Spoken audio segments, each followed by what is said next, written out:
Hello, in this video we'll be showing you how to paint your Gloomspite Gits Snarlfang Riders.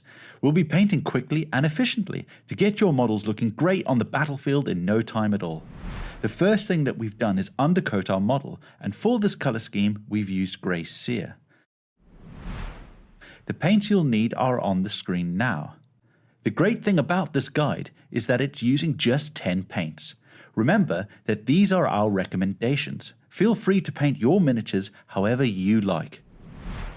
If you are new to painting or want to know the paints and techniques used in this video, check out our Citadel Color Painting Essentials videos in the description.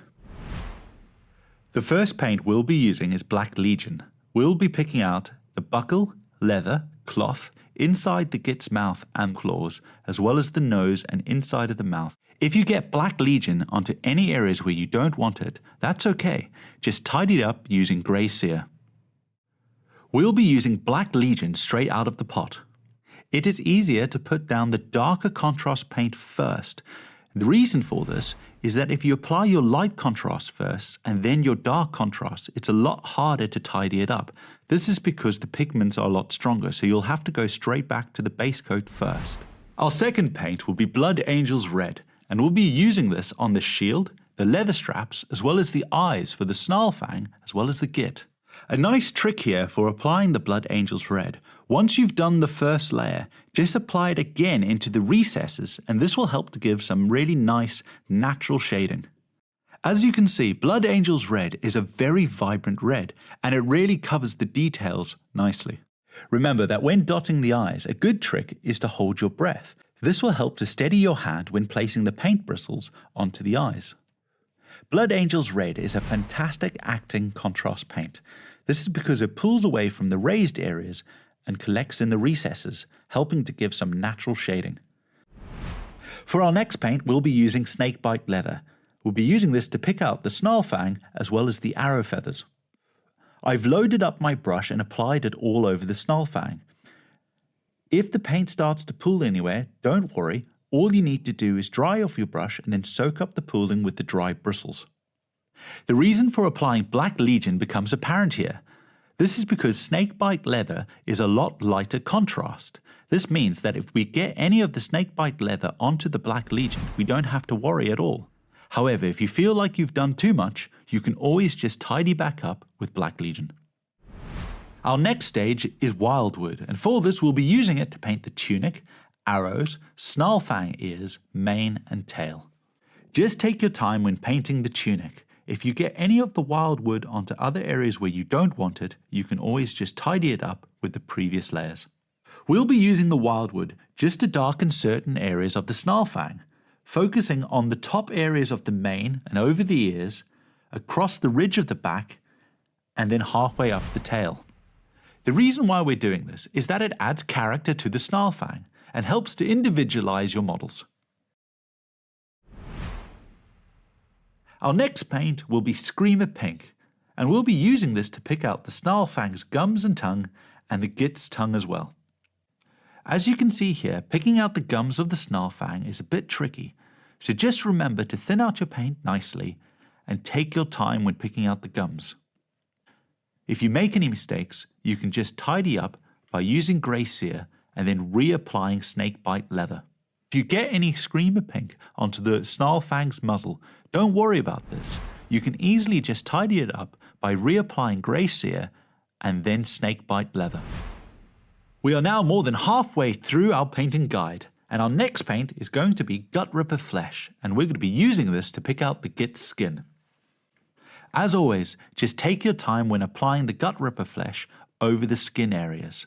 Once you've done the first coat, just apply a second coat of it into the recesses. This will help to give the skin some really nice natural shading. Gut Ripper Flesh is a nice vibrant green that helps to bring your Gits to life. We will now use Ushabti Bone, and we'll be picking out all the teeth and then the bone details on the model. Again, just take your time when picking out the teeth on the Snarlfang as well as the Git. If you make any mistakes, just tidy up using the previous layers that we've shown you. If you get lost where all the bone details are, just remember to check the box art. For this guide, We've also picked out the bow on the Git's back in Ushabti bone as well. We are now going to focus on doing the metallic details, and for this we're going to be using lead belcher. This will be one of the more tricky bits of painting the model, so just remember to take your time when going around all the previously painted areas. A good tip here is to use a brush that you are very comfortable with. This will help when applying the paint onto the details. If you get lost where any of the metallic details are, just remember to check the box art. As you can see here, we've picked out any of the armor bits on the Git's helmet, as well as the rim of the shield, and the spikes on the leather straps of the Snarlfang, as well as picking out any buckles that we see. We've picked out the armor pieces on the Git's torso, as well as the belt across his waist. Once you are done with lead belcher, just remember to change your water pot, because you don't want to get any of those metallic flakes into the rest of your paints. It's time to move to the shading phase, and for this we'll be using Nuln Oil. We are going to be shading the metal areas as well as the black leather. We will also wash over the fur that we haven't painted yet, and this is on the helmet as well as across the belt buckle, and this will help to give it a nice grey tint. We'll then apply Nuln Oil into the recesses of the Git's skin. Just take your time when applying it into the recesses of the Git's skin. For our last stage, we'll be using Screaming Skull, and we'll be dry brushing it as a highlight over selected areas of the Snarlfang. If you want to know any more information about dry brushing, just remember to check out our Essentials Paint videos in the description. I'll be focusing the dry brush highlight just over the raised areas of the Snarlfang's fur.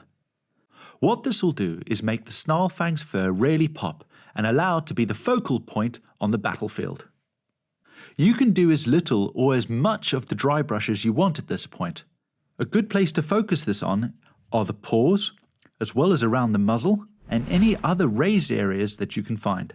And there we are, with that dry brush complete, our Snarlfang rider has come to life.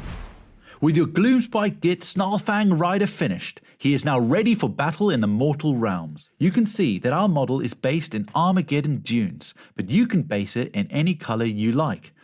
If you want to learn more about basing, check out our technical paints video on how to base your models. Well, we hope you've enjoyed this video, and we see you next time. Bye bye!